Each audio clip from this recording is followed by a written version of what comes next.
I want to welcome you to the March 21st, 2021 message here at Meadowbrook Baptist Church called What Will I Do with Jesus? It's based on Matthew 26, verses 57 through 68, and also chapter 27, verses 11 through 26.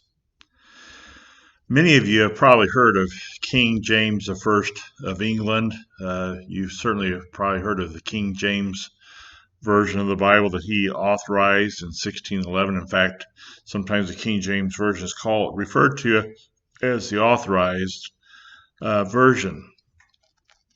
When King James I died in 1625, his throne was inherited or passed on to his youngest son, Charles, because his oldest son, Henry, had died at the age of 18 of typhoid fever.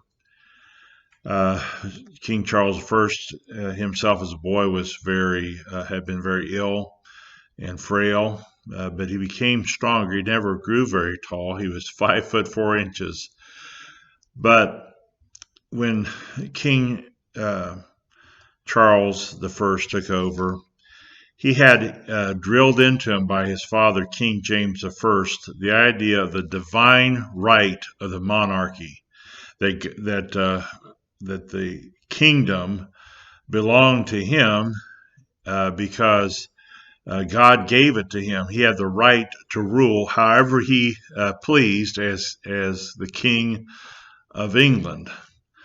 The problem, however, was that the English Parliament had gotten kind of tired of King James I's policies, and particularly his spending habits had gotten out of control. So whenever King Charles I took over, he thought he would just carry on. Now, King Charles, actually, if you look at his policies and things he did do some good things, but his spending was wild and out of control.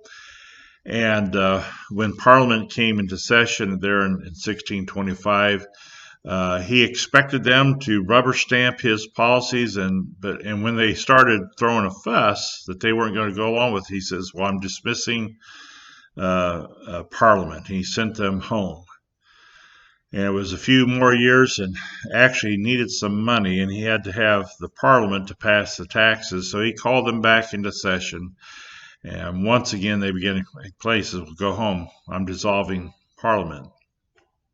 And for 11 years, I think it was 11 years, Parliament went without meeting until 1640. But this time, I think he was wanting to put down a rebellion or something in Scotland. This time, the Parliament had a new bunch of leaders, and they weren't going to back down. They weren't going to be dissolved.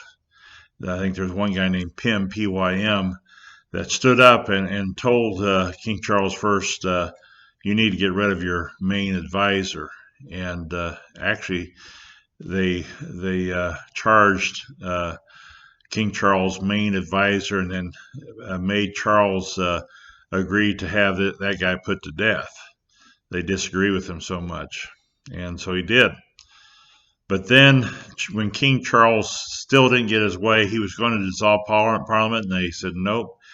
And he got his army together, and Parliament got an army together, and King Charles I, he defeated that army quite soundly. But that wasn't the end of it yet.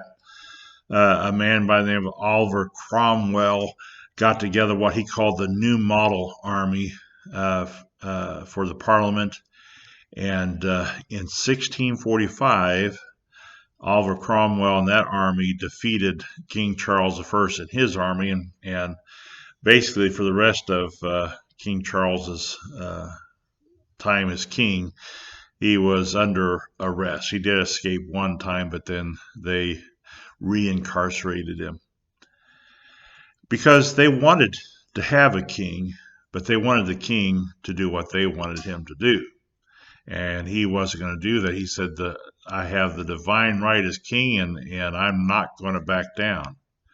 And so they charged him with treason. In those years of the English Civil War between Parliament and the king, over 300,000 Englishmen were killed. That was about 6% of the population at that time. Tremendous bloodshed, tremendous heartache. So on January the 20th of 1649, they charged King Charles with treason.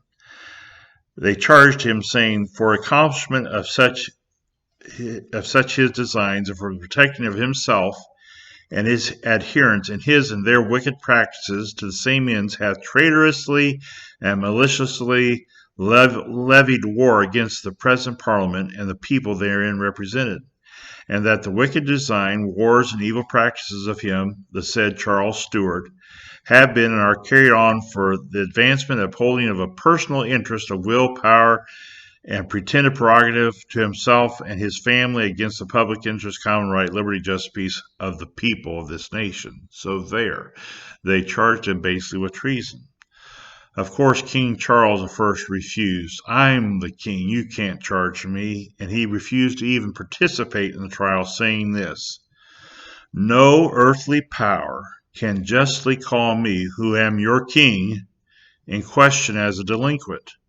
This day's proceeding cannot be warranted by God's laws, for on the contrary, the authority of the obedience unto kings is clearly warranted and strictly commanded in both the Old and New Testament. For the law of this land, I am no less confident that no learned lawyer will affirm that an impeachment can lie against the king, they all going in his name, and one of their maxims is that the king can do no wrong. The king can do no wrong. Well, King Charles I had done a lot of things wrong. He was a sinner just like you and I. But I mentioned the story about King Charles I because it made me think of a much greater king. On Tuesday, January 30th of 1649 at 2 p.m., on a cold, snowy afternoon there in London, they put King Charles I to death. Even though he said, I can do no wrong, he had been found guilty, and he was executed. But I want to tell you about another king, Jesus Christ, whom we've been reading about these past few months from the book of Matthew, who came to be king, not to lord it over people, but that he might give himself as a sacrifice for our sins. And though the true King of Kings and Lord of Lords never did anything wrong, he was totally innocent, he came to die in our place. And as he was put on trial that Friday 2,000 years ago, though he was totally innocent, and though he was king, he gave himself over for us. And Pilate asked this question towards the end of the trial that day. He said, what then shall I do with Jesus, who is called the Christ? And that's a question I want us to look at this morning from Matthew 27, verse 22. What will I do then with Jesus, the Christ? That's the question. That's the verdict that we must reach today as you listen to this message.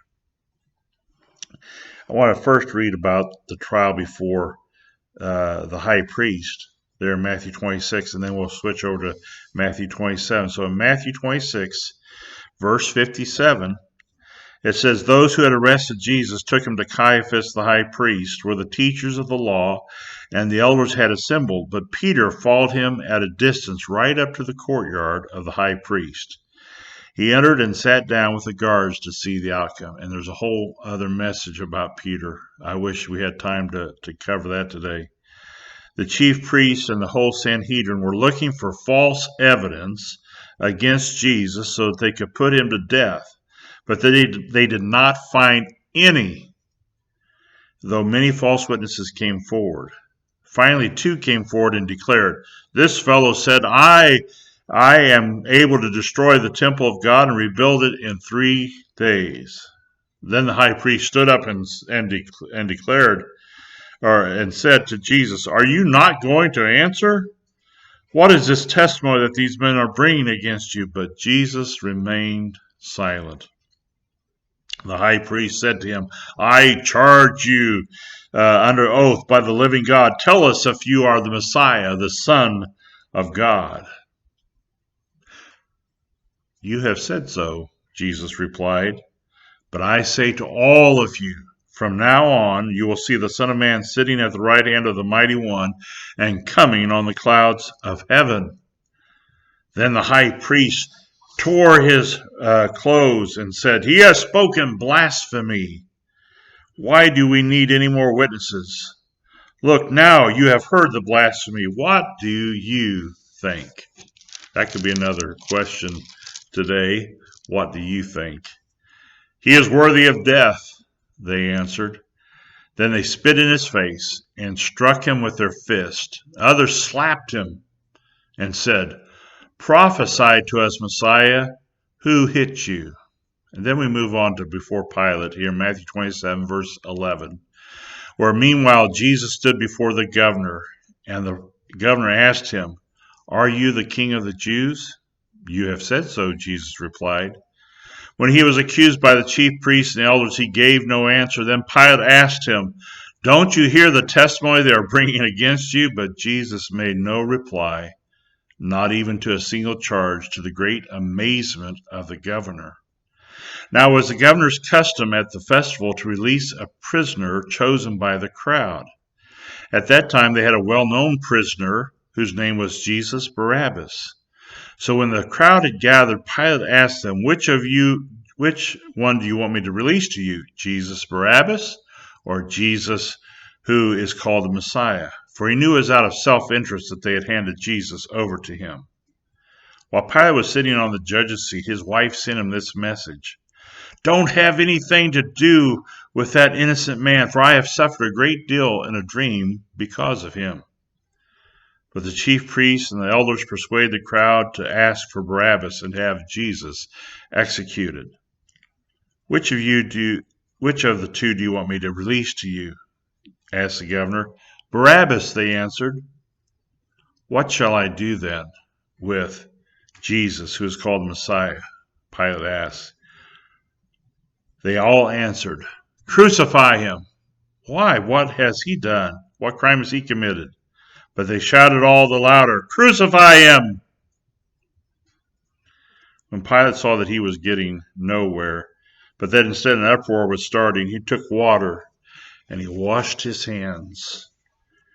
And he said to the crowd, I am innocent of this man's blood. It is your responsibility.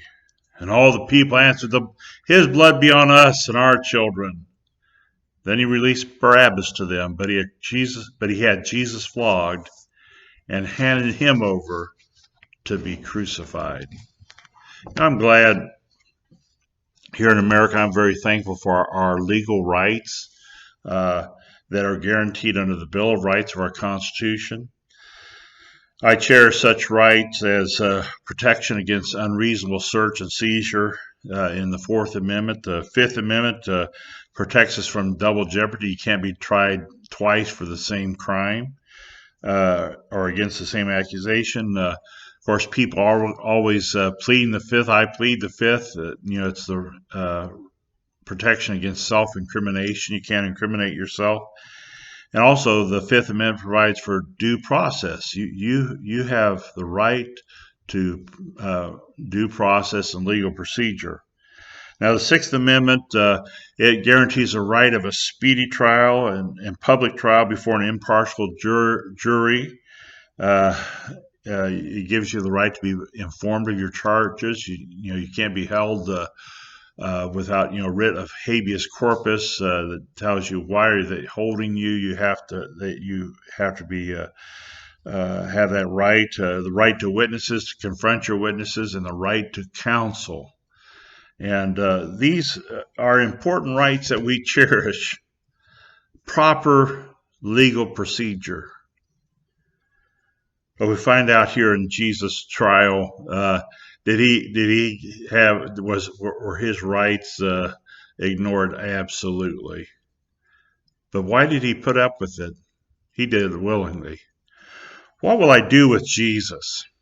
who remained silent even though he was falsely accused here. We see several rules of jurisprudence, of legal procedure that were ignored in Jesus' case. From the Sanhedrin had certain legal procedures, and of course they followed some of the laws that were spelled out in the Old Testament and Deuteronomy and Numbers, Leviticus, about how things were to be handled. But on top of that, they had in their records, in the Sanhedrin records, I think it's actually called Sanhedrin, they have legal procedures that they had adopted. One, there cannot be a trial at night. There cannot also, they had arrested Jesus with no charges. They didn't bring charges against him. You read here that they arrested him, they bound him, and of course, they brought him to. We find out in John they first brought him to Caiaphas's father-in-law, who used to be high priest, Annas, and then to Caiaphas, not in the courtroom, but at Caiaphas's house. You have Peter out there in the courtyard. It was illegal. It was a night trial. It was not in a legal courtroom. There were no charges brought. Jesus had no body to represent him. And they're looking for false evidence. Now, that's just plain and simple. We know that is illegal. And they were looking particularly for witnesses that could give corroborating testimony.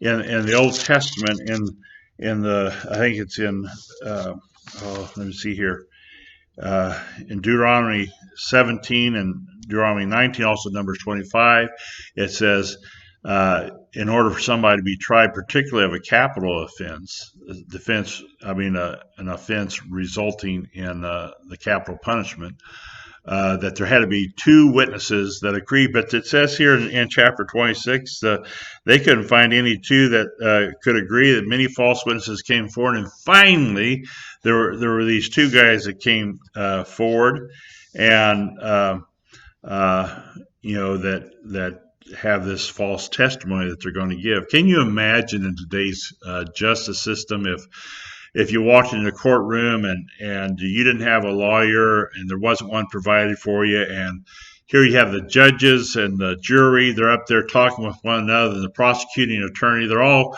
talking, hey, we got to find something in order so we can put this guy to death. How would you feel? How would you feel? But that's what was happening to Jesus.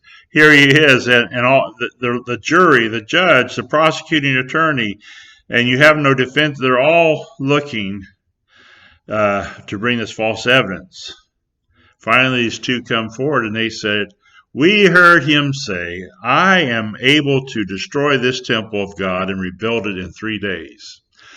Now, there's nowhere in the New Testament, the Gospels, that says that, except for in John chapter 2, it does say that Jesus said, I think in verse 19, in John chapter 2, he says, destroy this temple, and I will rebuild it in 3 days. Now, it goes on to say that Jesus was talking about the temple of his body, that he would rise from the dead after 3 days. Now, this seems to have riled Caiaphas, who's the high priest. And he stands up. It says he stands up there in verse 62. He stands up and he yells at Jesus, aren't you going to say anything? Aren't you going to say anything? Aren't you going to answer? What is this testimony these men are bringing against you? But Jesus remained silent. Well, I tell you, if it was in today's world, we would call a press conference. About the injustice. There would be lawyers. It'd be on. But Jesus remained silent. Kind of reminds me of Isaiah 53, doesn't it? He could have vehemently refuted every single bit of testimony, the false evidence, but he doesn't. What will you do with Jesus? That's the real question here. It's not just a historical exercise looking at the trial of Christ. What's your verdict? What will I do with Jesus today? What does he mean in my life? Now, I was wondering, what set the high priest off so much that he stands up, and here in a minute we're going to see that he tears his robe. He is hacked off because he's finally found something to hit on here that really, there's a little bit more to it than meets the eye. He says, why, don't you hear these charges? They said, you said you're going to tear down the temple and rebuild it in 3 days. He says, I charge you under oath right now, under the oath of the living God, to answer this question, are you the Messiah, the Son of God? Now, why do you ask that question? Well, we find out in Zechariah chapter 6, verses 12 through 13, that it says there that the Messiah, the branch of David that's coming, this root of David, the branch of David, this one to be born and is going to come in the future, is going to rebuild the temple and set up his throne.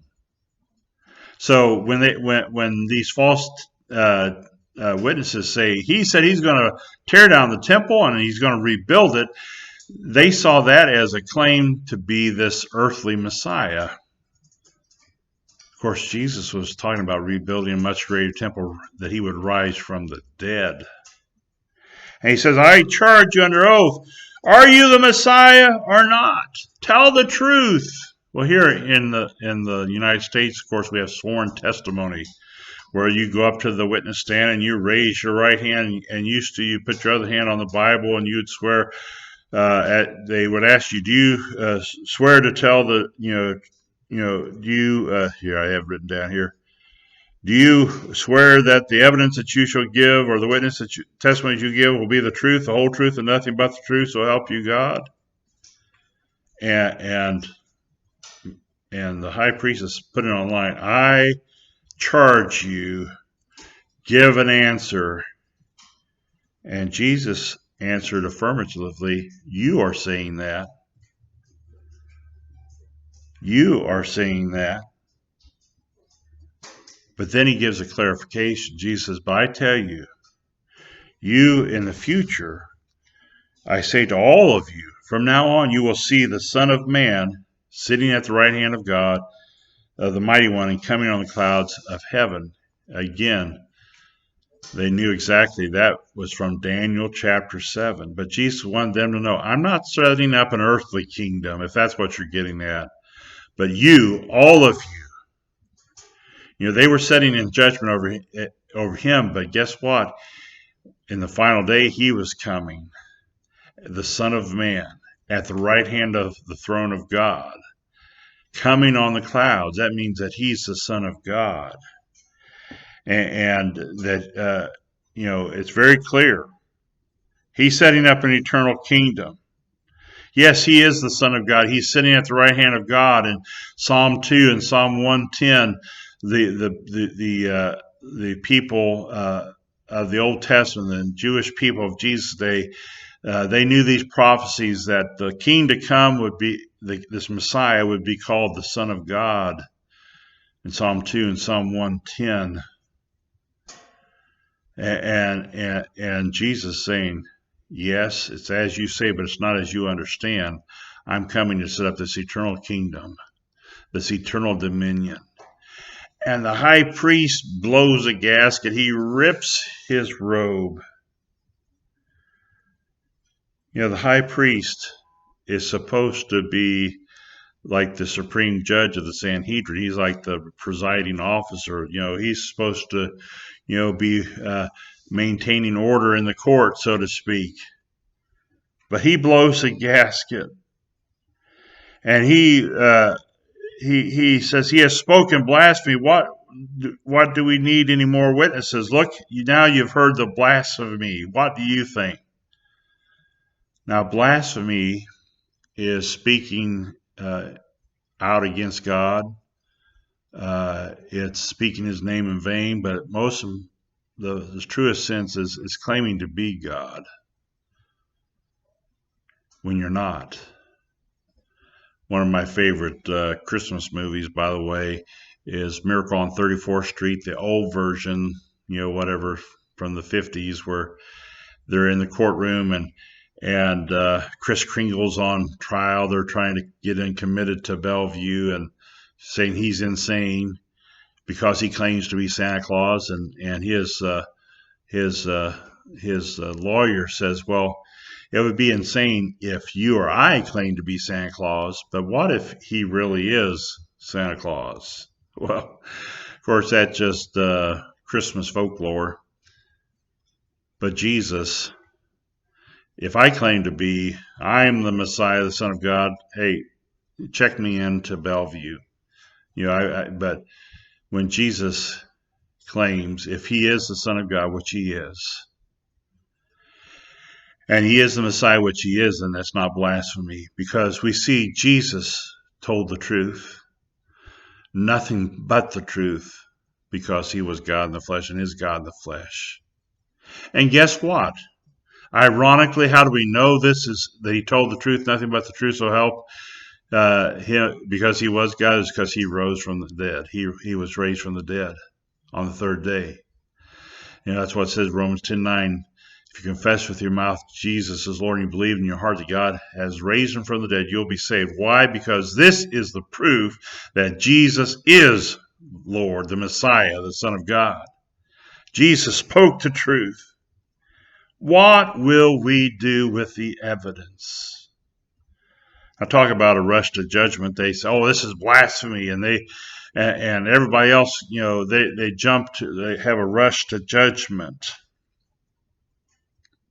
They all cried out, he's worthy of death. Get rid of him. Of course, that was their plan. But what about the real evidence? Had they asked themselves, is he the Son of God? Had there been a presumption of innocence? What about Jesus healing the blind as he did just a few chapters earlier there at Jericho in chapter 20? What about him feeding the 5,000 or raising the dead or calming the sea? Had they examined the evidence? What will you do with Jesus when you examine the evidence? Is Jesus the Son of God who died on the cross for me? Instead, they treated Jesus wrongly. They spit in his face. They struck him with their hands, their fists. Others slapped him, and we find, I think it's in Mark, that they blindfolded him and said, prophesy to us if you are the Messiah. Who hit you? Ha, ha, ha, ha, ha. Well, you say, I would never do that. I would never spit in Jesus' face. But let me ask you, if you refuse to trust in Jesus and follow him, take up your cross and follow him daily as Lord, aren't you rejecting him? What will you do with Jesus? They took Jesus that morning, and they had another hearing there in Matthew 27, verses 1 through 2. They took him first they met, and they came up with a charge, and they took him to Pilate, where he was staying there at the Praetorium, and they hand him over, and they present their charges to Pilate. Can you imagine that in a modern courtroom? The people, it's kind of like frontier justice, or vigilante justice, in the Old West.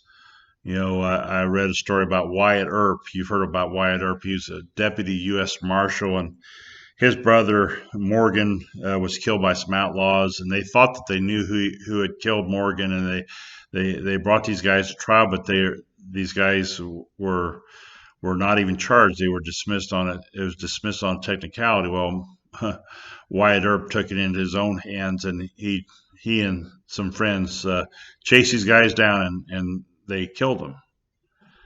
Well, we're appalled, when people try to take the law into their own hands. I mean, we can't imagine people treating someone like they treated Jesus. What will we do with Jesus? They take him before Pilate, and Pilate was anything but a just judge. Oh, Pilate himself was a rascal. You're talking about frontier justice. I was thinking I think his name was Judge Roy Bean. He was the justice of the peace in Valverde, Texas, on the other side of the Rio Grande River. And he held his court in a saloon. And his famous saying was, "I'm the only law this side of the Pecos." Well, Pilate might not have been that big of a buffoon, but Pilate, who had been governor of Palestine from 26 to 36 AD, was anything but just. He was anything but just. He had put up shields along one of the main roads there, and banners along the main roads there in Jerusalem, and that had the image of the emperor Caesar Tiberius. And he thought this would get him some points back there in Rome, but what it did, it riled up the Jewish people, and there was a big insurrection. And we find that Pilate, at another time, he had some of the rebels in one of these insurrections, had them killed, and he took their blood and had it mixed with the sacrifices at the temple. He was a real just, friendly dude, wasn't he? Not so much. He even stole monies from the temple treasury to pay for a aqueduct project he had in mind. He was not just. Yet here he was judging over Jesus, and Jesus standing there before him. He asked him that morning, "Are you the King of the Jews?" And Jesus responded, "That's what you say. You are saying this. Literally, you say this." But he's making a point. It's not as you think. In fact, in John chapter 19, Jesus says, "My kingdom is not of this world." Pilate says, "Well, you are a king then." And Jesus tries to convince Pilate of the truth. And Pilate shrugs off, what is truth? Yet Pilate, as we see Jesus confessing he is the king, Pilate begins to be intrigued because he is beginning to see, yes, Jesus is innocent. The Jesus accusers, we read that the elders and the chief priests, they keep on accusing Jesus, but once again, it says he gave no answer to their false accusations. Pilate was amazing. He says, "Don't you hear this testimony they're bringing against you?" But Jesus made no reply. Kind of points to the fact that of Isaiah 53:7, which prophesied about the coming Messiah, the suffering servant. It says, "As a sheep before its shearers is silent, so he did not open his mouth." What will we do with this person who confessed, "Yes, I am the King.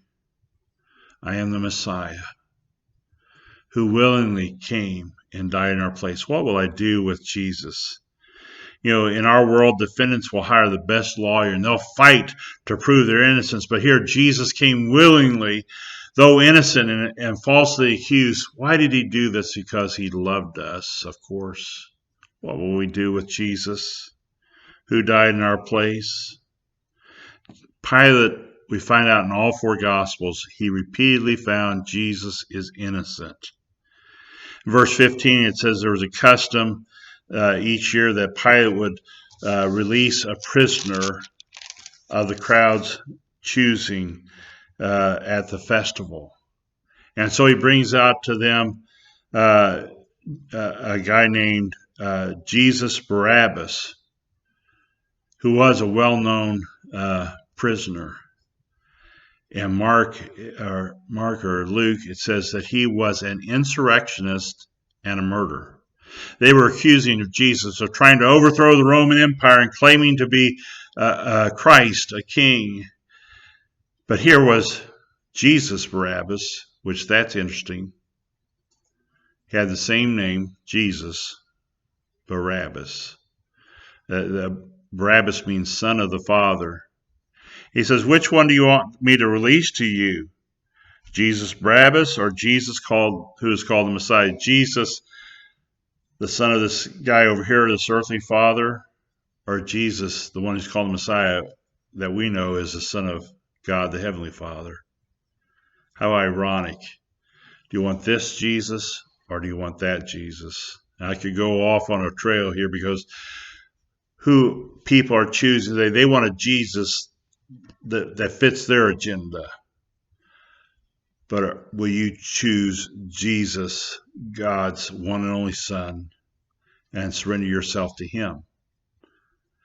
Now, Pilate knows that the crowd, there in verse 18, he knew it was out of self-interest that they had handed Jesus over to him. Pilate was a professional politician. He knew on which side his bread was buttered. He knew how things work. He knew what that was really up. Why would they want to choose Barabbas, this insurrectionist, instead of Jesus, this innocent one says he claims to be the Messiah? He knew that Jesus was a threat to them, to the religious establishment. They knew that this miracle worker, the one who could raise the dead, he was a threat to them. In the meantime, in verse 19, it says, while Pilate was sitting on the judge's seat, his wife sent him this message: don't have anything to do with this innocent man, for I have suffered a great deal today in a dream because of him. Over and over again, we see Jesus is innocent. Jesus is innocent. In John chapter 19, 3 times, Pilate comes out and says, I find no basis of a charge against him. And Mark and Luke, and Luke even records about how Jesus went before Herod, and Herod couldn't find any charges against him. Jesus was innocent. Now, Pilate's wife has this dream, and the interesting thing about this, we only find it here in Matthew 26, is that the Romans believe that the gods communicated to human beings through dreams. I would like to know what Pilate's wife dreamed. She said, I've suffered a great deal in a dream because of him, because of this innocent man. I don't know if she had a dream of standing before Jesus or what, or of her being in hell for her sins. I don't know. There are later church traditions, which, people have made up. We don't know if these is just folklore or not, but some people wrote that Pilate's wife became a Christian, and her name was Claudia Procula. And I think the Eastern Orthodox Church even made her into a saint, Saint Claudia or Procula one. But we don't know. That would be great if she did confess Christ.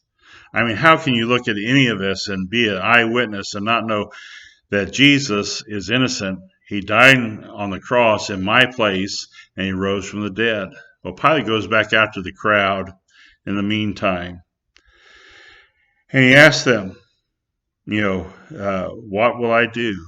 Now, it says that the chief priests and elders had persuaded the people to ask for Barabbas instead of Jesus. And he says to them, Pilate says, which of the two do you want me to release to you? Asked the governor. They said, Barabbas. Barabbas. And then that key question that we're looking at this morning: what shall I do with Jesus, who's called the Messiah? And they cried out, crucify him. And he asked, why? What crime has he committed? Now, can you imagine? You're in a courtroom, and you ask the crowd, the judge asks the crowd, what shall I do with this guy? And they say, well, send him to the electric chair. Is that justice? Jesus suffered great injustice, the innocent Son of God. They cried out, crucify him, even louder after that. When Pilate saw that he was getting nowhere, instead of an uproar, a riot was breaking out. It says that he took water and he washed his hands in front of them. I was reading this past week in Deuteronomy 21 how in the Old Testament, if it was unclear what had happened, if they couldn't solve a murder or a death, that there was a particular the Jewish elders of that town there'd be a sacrifice, and then they would go out and they would wash their hands over the sacrifice, because they didn't know who had committed the murder, if they just couldn't solve it. And so they were washing. They were saying they tried their best, and they were washing themselves, absolving themselves from the guilt, because they tried to find out what had happened, but they couldn't. Pilate here is trying to wash his hands. He knows that that Jesus is innocent. He is being accused unjustly, and he's handing him over to be crucified, and he's trying to wash his hands. I saw a painting once in a book of Pilate portrayed in hell, and he's still washing his hands, trying to absolve himself of guilt. And the people in the crowd, they answered, "His blood be on us and on our children." Now, back when the Passion of the Christ movie came out, and this part was included in the movie, they accused Mel Gibson of anti-Semitism, and over the last 2,000 years, people use this passage trying to blame the Jews for Jesus' death, but what about when Jesus is on the cross, and there the Roman soldiers are nailing Jesus' hands, and the Jewish leaders are mocking Jesus, but Jesus says, "Father, forgive them, for they know not what they do." If anybody in their stupidity would try to use this verse to put down Jews, I mean, how stupid! You will be missing the point that Jesus, the innocent King, gave himself, knowing that this was going to happen before time, before he even came down from heaven to earth. He knew that the hour would come when he would be handed over and tried and mocked and then crucified, but on the third day rise again. You've missed the whole point. It says, then Pilate released Barabbas to them. But he had Jesus flogged and handed him over to be crucified. I think of Barabbas.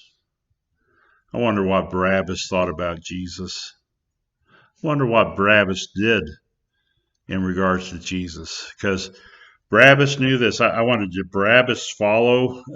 I'm sure when he was released, he's hugging his buddies and maybe even high five. I don't know what they did back then, but he's celebrating. But then he sees Jesus. I wondered, he watched Jesus get whipped, and he thought, wait a minute, I'm guilty. That guy's innocent. He's taking my beating. I wonder if Barabbas followed Jesus to Calvary and he saw them nail Jesus' hands and feet to the cross. I wonder if Barabbas thought, wait a minute, he's dying on the cross that was meant for me.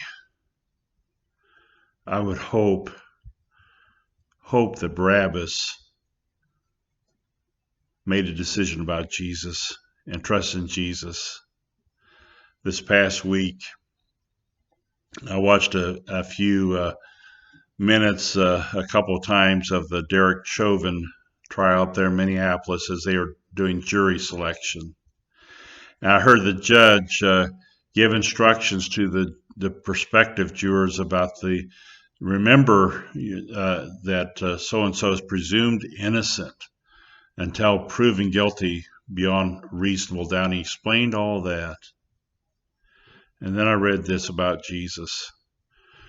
He was not only proven innocent, it was beyond question that he was innocent, yet that he died on the cross for our sins. Though innocent, they cried out, "Crucify him." Pilate had him flogged, though he knew Jesus was innocent. The crowd knew that Jesus was innocent. Barabbas knew that he was innocent. And it brings us back to that question, the verdict. That's what the judge asked the jury foreman when they come out. Have you reached a verdict? That word verdict means true word. What is the truth? What is the finding of fact? Have you found that Jesus, the innocent Son of God, the King, who did no wrong, died in your place? Have you trusted him as your Lord and Savior? If not, why not trust in him right now and call upon him as your Lord and Savior?